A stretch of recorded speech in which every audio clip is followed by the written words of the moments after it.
And hello everybody, welcome back to RFC News. Well, look, Rangers have drawn yet another game in the Scottish Premiership and we find ourselves now 9 points behind Celtic and 11 points behind league leaders Hearts in the race for the title. Maybe overall, maybe overall. I thought we started the game on fire. I thought the two wingers were great, but I thought the service that got to them was great. I thought we were on the front foot, we pressed the ball really well and on the ascendancy.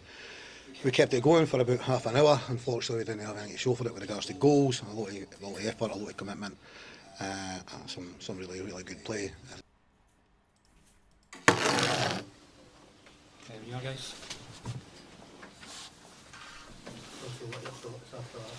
I think it's quite difficult to just give one, but I think my overriding feeling is it's just frustration as a group, and it flies in, which just seems to be the way it's going at the moment. And then after that, it's an open game. We're trying to get a winner, which has just been the case too many times, and we have to just put everything in, so it leaves you a bit open, a bit exposed at times, and just becomes frantic, really. Look at the context around it, but again, I go back to it. If you're not getting results and performances aren't improving, at some point you have to make a decision.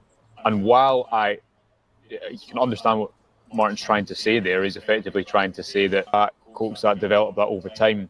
There's nothing to suggest that. I think this performance here against Falkirk today is no better than Motherwell in the opening day of the season. In the first instance, Sky I'm talking about, of course.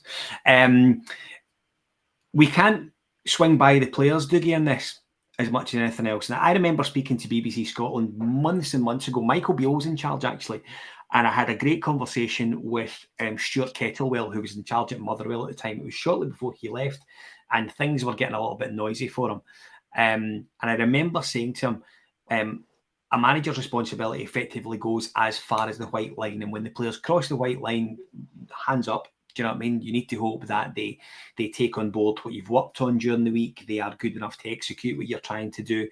And your responsibility at that point. They shouldn't get away with without also being criticised. You can literally go through the manager, the leadership above him, the owners. The players also deserve criticism because today's performance was unacceptable. Passing off, no runs being made, and that's on the players. The effort wasn't there. We've always said since Russell Martin took over, and we always knew it was going to be a process, that we'd be a wee bit more on board if we've seen the progress, particularly within the players. We're not seeing that at all. But I actually dispute your comment around looking at the previous players, because if you take today in isolation, there's probably only 2 players, maybe 3, that got credit from today's game, and they were all players that were here last season. Rangers aside, I am hungover but very happy. I had a lovely group therapy session with Andrew, Andy and Stevie on Friday night, where I didn't think things could get much worse.